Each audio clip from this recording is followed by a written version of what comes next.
с кадетами. Это замечательные, в общем-то, учебные заведения, и дети там получают хорошее образование. И Хорошо, это давайте очень здорово. перейдем. Мы обещали, что будут новшества в шествии бессмертного полка.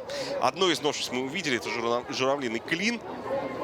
Еще об одном расскажите, пожалуйста. Ну, вот здесь мы видим, во-первых, подходит журавлиный клин, а потом, кроме плащаницы, значит, Знамени Победы, кадеты несут знамена. Знаменная группа, там несут, значит, различные вот знамена, которые у нас есть, связанные с отличившимися частями года Великой Отечественной войны. И вот, Вот мы видим дальше, вверху экрана сейчас. да, дальше мы видим, идет группа вот после плащаницы. Это реконструкторы, члены военно-исторических клубов реконструкции. Они одеты в форму солдат Красной Армии 43-45 годов, тоже, которые с петлицами, с погонами. И это те, которые вот какими они были в 45 году. Мы можем вот увидеть солдата 45-го года. И вот как раз они одеты в такую форму. И они участники различных международных и всероссийских фестивалей военной реконструкции. Здесь у нас, кстати, очень хорошо в республике это дело поставлено. И чем больше лет проходит свои, тем больше реконструкторы становятся уважаемыми людьми, потому что они тоже дух истории в себе несут. Дальше что у нас идет? А дальше идут после них уже барабанщики. Соответственно, группа барабанщиков 34. Они символизируют шествие, как бы задают ему темп. Понимаете, перед каждым парадом должен быть темп. Вот они задают темп парада. А дальше уже, собственно говоря, начинается уже сам бессмертный полк. Они несут растяжку. Но там тоже есть свои новшества и свои некоторые изменения. Давайте вот мы сейчас посмотрим. Вот проходит мимо нашей трибуны. Мы видим журавлиный клин, который символизирует... Это мы сейчас, друзья, вам показываем то, что звание Героя Советского Союза 11,5 тысяч всего было Героя Советского Союза во время войны.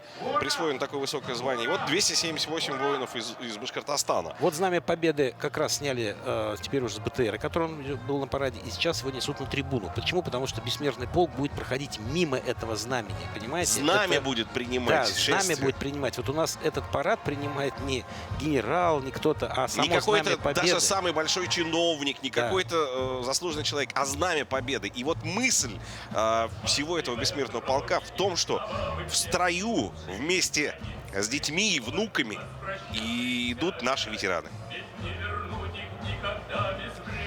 Вот теперь мы видим, перемещается плащаница Победы, Знамени Победы. Ну и вот внутри колонны, кроме того, что вот будет отдельная колонна потомков, родственников Героев Советского Союза, кавалеров Ордена Славы. Это вот у нас в этом году такое новшество. Ну и, соответственно, есть еще несколько, так сказать, изменений, которые мы с вами увидим. Но просто хотела сказать, что вот награды, мы с вами вот говорили, уже начали об этом говорить. Восстанавливали страну. Было просто не до этого. Именно здесь ощущаешь патриотичный дух, единство и то, что герой у нас действительно бессмертный. Коллеги. Спасибо большое. Прекрасное интервью из гуще событий. Ну что, Рамиль Насибулович, скажем о том, что пришел бессмертный полк, сейчас авангард его идет у нас напротив здания. Прекрасный майский день, прекрасный наш праздник. И хочу сказать, что вот еще одно новшество. Впереди колонны идут дети, победители Гагаринской Олимпиады. Те, кто писал в этом году Гагаринскую Олимпиаду и занял призовые места. Это вот одно тоже такое наше новшество. Это тоже пожелание устроителей. Да, и еще будет отдельно идти колонна УМПО. Почему? Ну, мы с вами знаем, что вот Челябинск Уфимское был моторостроительное а Уфа объединение. это был город, где делались двигатели практически для всех самолетов.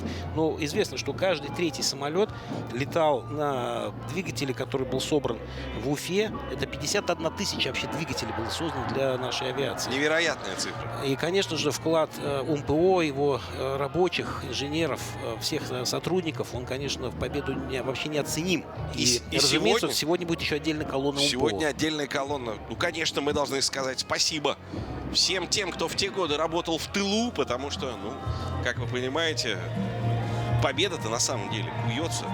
Да, и вот я как раз говорил, что вот мы видим у ветеранов у кого-то много наград, у кого-то, ну, вроде как не так много наград. Но это не означает, что кто-то воевал лучше, кто-то воевал хуже. Все воевали там, где их